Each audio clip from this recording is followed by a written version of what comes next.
Doctor Bhimarao Ramji Ambedkar గారి యొక్క పుట్టినరోజు వేడుకలు మన గ్రామం నందు ఎంతో ఘనంగా చేసుకోవడం మనకి చాలా అదృష్టకరం. డాక్టర్ బాబాసాహెబ్ అంబేద్కర్ యొక్క పుట్టినరోజు వేడుకలు ఈరోజు మన దేశంలోను, మన రాష్ట్రంలోను, మన జిల్లాలోను, మన మండలము, మన గ్రామం అనుకుంటున్నారేమో. ప్రపంచంలో ఉన్న 193 దేశాలలో డాక్టర్ బాబాసాహెబ్ అంబేద్కర్ యొక్క పుట్టినరోజు వేడుకలు జరుగుతున్నాయి. మీకు తెలుసా? అవి ఎలా సార్ అంటే, యుఎన్ఓ అని ఒక సంస్థ ఉంది, ఐక్యరాజ్య సమితి, యునైటెడ్ నేషన్ ఆర్గనైజేషన్ అని. ఇది 1945లో ఏర్పాటు చేశారు. ఈ సంస్థ ప్రపంచ దేశాలన్నింటికి హెడ్ మాట. ఈ సంస్థలో ఉన్న దాదాపు 200 పైగా దేశాలు ఉన్నాయి. అయితే అతిపెద్ద దేశాలు, ఒక మీడియం దేశాలు కలిపి 193 దేశాలు మాత్రం డాక్టర్ బాబాసాహెబ్ అంబేద్కర్ యొక్క పుట్టినరోజు వాళ్ళ దేశాల్లో జరుపుకోవాలని ఐక్యరాజ్య సమితి 2000 సంవత్సరంలోనే ఆదేశించింది. ఐక్యరాజ్య సమితి ఆదేశం ప్రపంచ దేశాలన్నీ పాటించవలసిందే, ఆ సభ్య దేశాలన్నీ. 193 దేశాల్లో కూడా అంబేద్కర్ యొక్క జయంతి ఉత్సవాలు అధికారికంగా, మళ్ళీ అన్అఫీషియల్ గా ఏం కాదు, అధికారికంగానే 193 దేశాల్లో జరుగుతుంది. అంతేకాకుండా ఇంకో ఘన విషయం ఏంటంటే, డాక్టర్ బాబాసాహెబ్ అంబేద్కర్ యొక్క 2024లో జరిగిన ఇంకో ఘనత ఏంటంటే, యునెస్కో అని ఒక సంస్థ ఉంది, united nation scientific educational, scientific and cultural organisation ఒక సంస్థ ఉంది. అది కూడా యుఎన్ఓ యొక్క ఆధ్వర్యంలో పనిచేస్తుంది. దీని హెడ్ క్వార్టర్ ఫ్రాన్స్ దేశంలో ప్యారిస్ లో ఉంది. దీంట్లో కూడా 193 దేశాల సభ్యత్వం ఉంది. ప్యారిస్ లో అధికారికంగా ఏం ప్రకటించారంటే, డాక్టర్ బాబాసాహెబ్ అంబేద్కర్ యొక్క నిలువెత్తు కాంస్య విగ్రహాన్ని ఫ్రాన్స్ దేశంలోని ప్యారిస్ లో 2024 సంవత్సరంలో ఆవిష్కరించడం జరిగింది. ఇది భారతదేశంలో ఏ మీడియా సంస్థ కూడా కవర్ చేయలేదు. ఓన్లీ బీబీసీ న్యూస్ లో మాత్రమే మనకి టెలికాస్ట్ అయిపోవడం జరిగింది. ఫ్రాన్స్ దేశంలో ప్యారిస్ లో యునెస్కో యొక్క ప్రధాన కార్యాలయంలో డాక్టర్ బాబాసాహెబ్ అంబేద్కర్ యొక్క కాంస్య విగ్రహాన్ని ప్రతిష్ఠించడం ద్వారా యునెస్కోలో ఉన్న సభ్య దేశాలన్నీ కూడా వాళ్ళ ప్రతినిధులు ఈ రోజు ఫ్రాన్స్ దేశం వెళ్లి ప్యారిస్ లో డాక్టర్ బాబాసాహెబ్ అంబేద్కర్ యొక్క విగ్రహానికి పూలమాలలు వేస్తూ జన్మదిన ఉత్సవాన్ని అక్కడ జరుపుకుంటున్నారు. ఈ రోజు కాల్తో మీరు బీబీసీ న్యూస్ లో చూసుకోండి. ఇంకో రికార్డ్ ఏంటో చెప్పమంటారా? 2023 సంవత్సరంలో అమెరికాలో ఆల్రెడీ ఒకసారి కొలంబియా యూనివర్సిటీ ముందు నిలబెట్టి అంబేద్కర్ యొక్క కాంస్య విగ్రహాన్ని ఆవిష్కరించి ప్రపంచ దేశాలన్నీ నివరిపోయేటట్లు చేసిన అమెరికా, దానికి సరిపోదు అంబేద్కర్ యొక్క ఘనతకి అని నాసా, అమెరికా దేశం యొక్క అంతరిక్ష సంస్థ నాసా, అట్లాంటిక్ స్పేస్ ఆర్గనైజేషన్ అనే సంస్థ ఏం చేస్తుందంటే, విశ్వంలో ఒక అరుదైన నక్షత్రాన్ని కనిపెట్టింది 2023 సంవత్సరంలో. వాళ్ళ దేశంలో ఉన్న మేధావులకి, వాళ్ళ దేశంలో ఉన్న అధ్యక్షుల యొక్క పేర్లే వాళ్ళ దేశంలో ముఖ్యమైన సంస్థలకి పేరు పెట్టుకుంటారు. అటువంటి అరుదైన నక్షత్రానికి, అంతరిక్షంలో కనిపెట్టబడిన అరుదైన నక్షత్రానికి ఈ నాసా సంస్థ డాక్టర్ భీమరావు అంబేద్కర్ పేరు మీదుగా భీమ్ అని పేరు పెట్టి ప్రపంచాన్ని మరొకసారి నిగురిపోయేటట్లు చేసింది. కానీ భారతదేశం మాత్రం ఇది టెలికాస్ట్ చేయలేదు, అసలు ఏ పత్రికల్లోనూ ప్రచురింపజేయలేదు. బ్రిటిష్ బ్రాడ్కాస్ట్ న్యూస్ అని బీబీసీ న్యూస్ లో అన్ని నిజాలు వస్తాయి. ఆ న్యూస్ ఛానల్ ఫాలో అవ్వండి. ఆ పేపర్ చదివితే మనకు అంబేద్కర్ యొక్క వాళ్ళు నిజమైన ప్రసరిస్తారు. మన ఈ ఇండియన్ ఎక్స్ప్రెస్, హిందూ ఇవన్నీ కాదు. ఇంకో ఘనత ఏంటి చెప్పమంటారా? 2024లో జరిగిన బాబాసాహెబ్ అంబేద్కర్ యొక్క రికార్డు, ఇది ఎవరు చెప్పరు. ప్రపంచంలోనే అత్యంత నియంత దేశం, అత్యంత నియంత వాడి పేరు చెప్తేనే ప్రపంచ దేశాలు ఉనిగిపోతాయి. అటువంటి దేశం ఒకటి ఉంది ప్రపంచంలో. ఎవరికైనా యూత్ లో తెలిస్తే ఒక చెప్పండి. Korea, north Korea, Kim Jong దాని అధ్యక్షుడు. ఎంత నియంత అంటే ప్రజాస్వామ్యాన్ని ఒప్పుకోడు. డాక్టర్ బాబాసాహెబ్ అంబేద్కర్ చెప్పిందంటే ప్రజాస్వామ్యమే, ప్రజాస్వామ్యం, ప్రజాస్వామ్యం, ప్రజాస్వామ్యమే ప్రపంచంలో ప్రజల యొక్క మొనిగడికి, సమానతకి, స్వేచ్ఛకి పునాదని చెప్తే, కిమ్ జోంగ్ మాత్రం నియంత, అక్కడ అధ్యక్షుల తరహా పరిపాలన.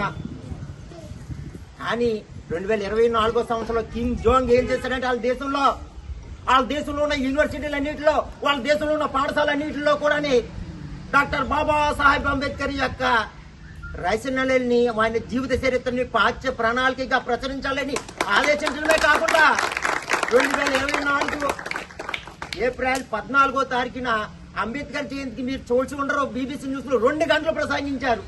2 గంటల్లో నేను లెక్క పెడితే దాదాపు 100 సార్లు అంబేద్కర్ పేరు తన నోటంట రావడం జరిగింది.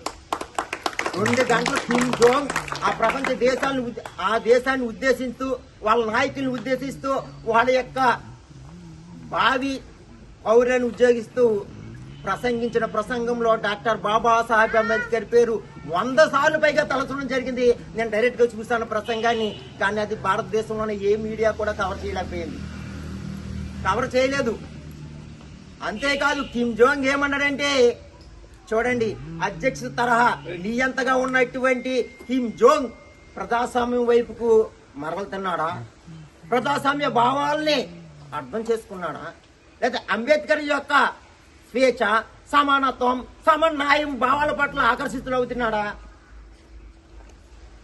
వాళ్ళ యూనివర్సిటీలో డాక్టర్ బాబాసాహెబ్ అంబేద్కర్ యొక్క పాఠ్య ప్రణాళికను ఎందుకు బోధించమని ప్రచురించాడు? భారతదేశంలో డాక్టర్ బాబాసాహెబ్ అంబేద్కర్ యొక్క రచనలు కానీ, వాళ్ళ పిహెచ్డి డిగ్రీలు కానీ, వాళ్ళ యొక్క రచనలు కానీ, ఆయన పుస్తకాలు కానీ ఏ స్థాయిలో, ఇంటర్మీడియట్ స్థాయిలో ఉందా, డిగ్రీ స్థాయిలో ఉందా, పీజీ స్థాయిలో ఉందా, పిహెచ్డి స్థాయిలో ఉందా? సౌదీ అరేబియా దేశం ముస్లిం కంట్రీ అయిన సౌదీ అరేబియా దేశం, అది అధ్యక్ష తరహా పరిపాలనే, ప్రజాస్వామ్య దేశం కాదు. అయినా సరే డాక్టర్ బాబాసాహెబ్ అంబేద్కర్ యొక్క స్ఫూర్తి, స్త్రీల పట్ల ఆయన యొక్క ప్రభావం, స్త్రీ జాతి అభివృద్ధి చెందినదే దేశం అభివృద్ధి చెందదు అనే నిదానంతో తీసుకుని ఆ దేశంలో ఉన్న మహిళలందరూ ఎన్నో సంవత్సరాలు ఉద్యమం చేసే డాక్టర్ బాబాసాహెబ్ అంబేద్కర్ మాకు స్ఫూర్తి ప్రదాయకమని చేస్తే ఆ దేశం ఏం చేసింది తెలుసా? ఆ దేశంలో నేడు బాబాసాహెబ్ అంబేద్కర్ యొక్క జీవిత చరిత్రను పాఠ్య ప్రణాళికగా బోధించడం జరుగుతుంది. భారతదేశంలో మాత్రం 5వ తరగతిలో ఒక పాఠం పెట్టాడు. 5వ తరగతిలో ఒకే ఒక పాఠం, అదైనా 2 పేజీలు. 5వ తరగతిలో 2 పేజీలు పెడతారా డాక్టర్ బాబాసాహెబ్ అంబేద్కర్ యొక్క జీవితం గురించి? దాంట్లో అయినా వాళ్ళు కొద్దిగా నిజం చెప్తున్నారు. డాక్టర్ బాబాసాహెబ్ అంబేద్కర్ 32 డిగ్రీలు చదివారు, 9 భాషల్లో ప్రావీణ్యత ఉంది. ఇది రాసిద్దంతా మనువాదులు, ఆ బుక్స్ ప్రింట్ చేసినంత మనువాదులు. కానీ డాక్టర్ బాబాసాహెబ్ అంబేద్కర్ యొక్క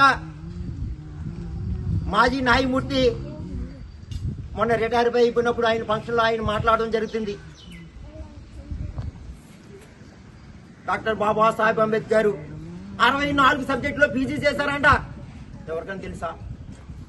64 మాస్టర్ డిగ్రీలు ఉన్నాయి, 9 పిహెచ్డీలు ఉన్నాయి, 11 భాషల్లో అనర్గళంగా మాట్లాడగల శక్తి ఉందంట. అది నేను చెప్తాను కాదు, భారత అత్యున్నత న్యాయమూర్తి అయినటువంటి మొన్ననే రిటైర్ అయ్యారు, ఆయన కూడా దళిత వర్గానికి చెందిన వ్యక్తి జస్టిస్ గవాయ్ గారు తన రిటైర్మెంట్ ఫంక్షన్ లో ఇది చెప్పడం జరిగింది. కాబట్టి ఆ ప్రసంగం వీడియో చూసుకోండి మీరు. డాక్టర్ బాబాసాహెబ్ అంబేద్కర్ 64 మాస్టర్ డిగ్రీలు కలిగి ఉన్నారా? ఎకనామిక్స్ లోనే 3 పిహెచ్డీలు చేశారంట. మరి ఎకనామిక్స్ లో పిహెచ్డీ అంటే ఆ పిహెచ్డీ బుక్స్ అన్ని ఏమైపోయాయి, ఆ థీరీస్ అన్ని ఏమైపోయాయి? అవి ఈ తరానికి ఉపయోగపడవా?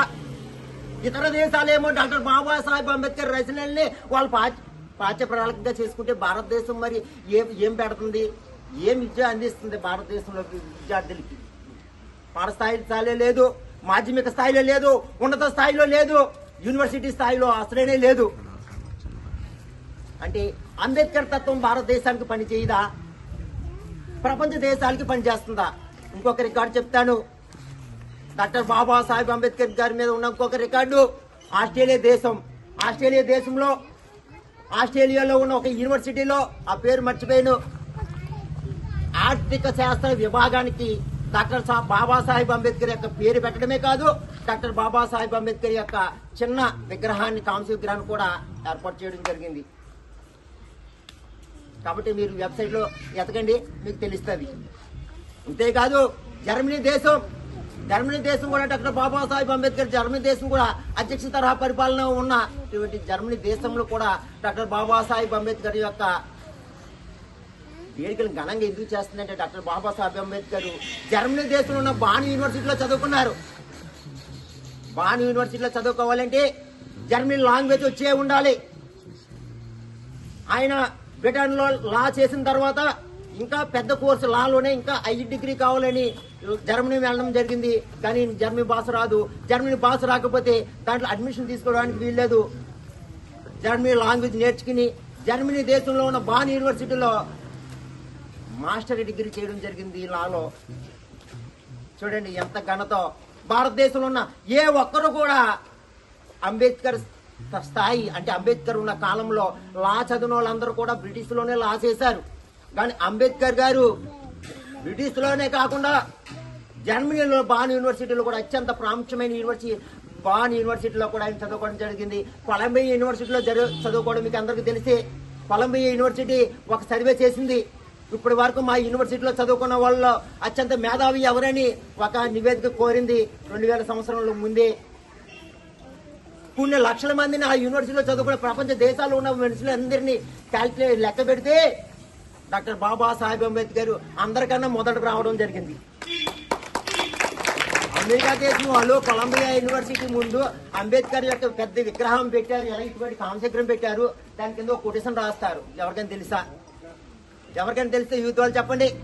ఆయన విగ్రహం పెట్టుకోవడమే కాదు, దాని కింద ఒక కొటేషన్ రాస్తారు అమెరికా వాళ్ళు అంబేద్కర్ గురించి. తెలుసా? ద సింబల్ ఆఫ్ నాలెడ్జ్, జ్ఞానానికి ప్రతీక. జ్ఞానానికి ప్రతీక. చూడండి అమెరికా దేశం వాళ్ళు వాళ్ళ యూనివర్సిటీల్లో ఆచార్యునిగా ప్రొఫెసర్గా చేయమని డాక్టర్ బాబాసాహెబ్ అంబేద్కర్ని ఎన్నోసార్లు కోరడం జరిగింది. నా దేశం నా ప్రజలు, నా దేశం నా ప్రజలు అనుకున్నారే తప్ప ఏనాడు కూడా డాక్టర్ బాబాసాహెబ్ ఆ విధంగా అనుకుంటే కొలంబియా యూనివర్సిటీలో అదే అమెరికాలో ఉన్న అనేక యూనివర్సిటీలో తను ప్రొఫెసర్ అయి ఉంటే భారతదేశంలో మొట్టమొదటి సొంత హెలికాప్టర్ కలిగి ఉన్న వ్యక్తి డాక్టర్ బాబాసాహెబ్ అంబేద్కర్ అవును. భారతదేశంలో సొంత విమానం కలిగి ఉన్న వ్యక్తి ఎవరైనా ఉన్నారంటే డాక్టర్ బాబాసాహెబ్ అంబేద్కర్ అవును.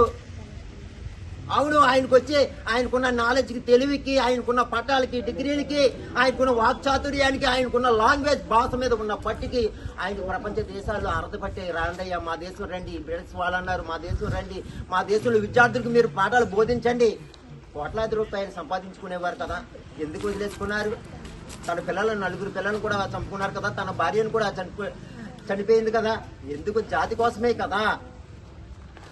నాకెందుకు ఎంత, ఈ దేశం నాకెందుకు, ఈ జనాభా నాకెందుకు, ఇలా ఎలా పోతే పోయారు అనుకుని ఉంటే ఈ రోజు మన దేశం మనం ఎలా ఉండే వాళ్ళమా? ప్యాంటు చొక్కా వేసుకునే వాళ్ళం ఒకసారి ఆలోచించుకోండి.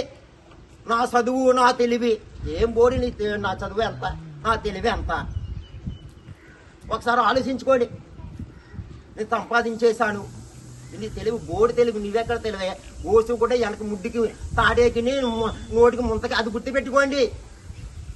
చరిత్ర గతిని మర్చిన వాడు చరిత్ర సృష్టించలేడు అంటాడు అంబేద్కర్, డాక్టర్ బాబాసాహెబ్ అంబేద్కర్ గారు. చరిత్రను మర్చిపోకూడదు.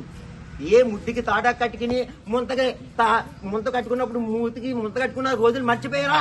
ఈరోజు డాక్టర్ బాబాసాహెబ్ అంబేద్కర్ లేకపోతే నేను మీరు ఎక్కడ ఉండేవాడు? ఆ లంకల్లో వింత జీవులుగా మిసులుతూ అర్ధరాత్రి అందరు పడుకున్నాక వీధుల్లోకి వచ్చి ఏమైనా దొరుకుతుందో తినేవాళ్ళు. నాకు దేవుడు ఇచ్చేస్తాడు. ఆ టాపిక్ కూడా చెప్తాను. ఎక్కడిచ్చారు? అంబేద్కర్ లేకుండా. అంబేద్కర్ ముందు దేవుడు లేరా? అంబేద్కర్ తర్వాత దేవుడు లేరా? ఇప్పుడు దేవుడు లేడా? ఇప్పుడు మన పరిస్థితులు ఎలా ఉన్నాయి? ఏదో ముద్ద తింటున్నాం, బట్టలు కట్టుకుంటున్నాం, చదివించుకుంటున్నాం, సంపాదించుకుంటున్నాం అంటే డాక్టర్ బాబాసాహెబ్ అంబేద్కర్ యొక్క భిక్ష. అది మాత్రం మర్చిపోకండి. మన తెలివి బోడి తెలివి. ఆ మాత్రం రిజర్వేషన్ లేకపోతే నేను చదువుకోలేకపోయేవాడిని, మా బాబు నన్ను చదివించలేకపోయేవాడు. ఆ చదువు లేకపోతే నాకు ఉద్యోగం రాకపోయేది. ఉద్యోగం రాకపోతే నేను ప్యాంటు చొక్కా వేసుకునేవాడిని కాదు, నేను కూడా ఏ పందులను మేపుకునేవాడిని. అవును, అంతే. నేను పందులు కాసుకునేవాడిని. ఎక్కడ లంకల్లో అంటే ఆడవాళ్ళ ఊర్లో కూడా మనల్ని ఎక్కడ రానిచ్చారు? ఊళ్ళో ఎక్కడ రానిచ్చారు? ఇప్పుడు రాణిస్తున్నారా? ఇప్పుడు ఉందా? ఆలోచించుకోండి చరిత్ర. ఇంకొక విషయం తెలుసుకుందాం ఇప్పుడు. ఇదంతా డాక్టర్ బాబాసాహెబ్ అంబేద్కర్ యొక్క ఘనత గురించి నేను చెప్పింది జస్ట్ 1%. అలా చెప్పుకుంటే పోతే బోల్డ్ ఉంది. ఇంకో విషయానికి వద్దాం. ఇప్పుడు తాత్విక విషయానికి వద్దాం. డాక్టర్ బాబాసాహెబ్ అంబేద్కర్ దళితులకే ఇచ్చాడు ఈ రిజర్వేషన్లు, క్రిస్టియన్స్ కి రిజర్వేషన్ ఇవ్వలేదు. 100% కరెక్ట్. మీరు ఒకసారి రాజ్యాంగం చదువుకోండి. ఆ రోజున డాక్టర్ బాబాసాహెబ్ అంబేద్కర్ రాజ్యాంగ సభలో ప్రవేశించడమే చాలా కష్టమైపోయింది.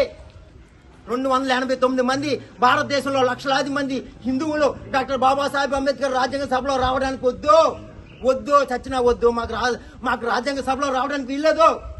అంత తేలిగ్గా వెళ్ళిపోయాడు రాజ్యాంగ సభలోకి డాక్టర్ బాబాసాహెబ్ అంబేద్కర్.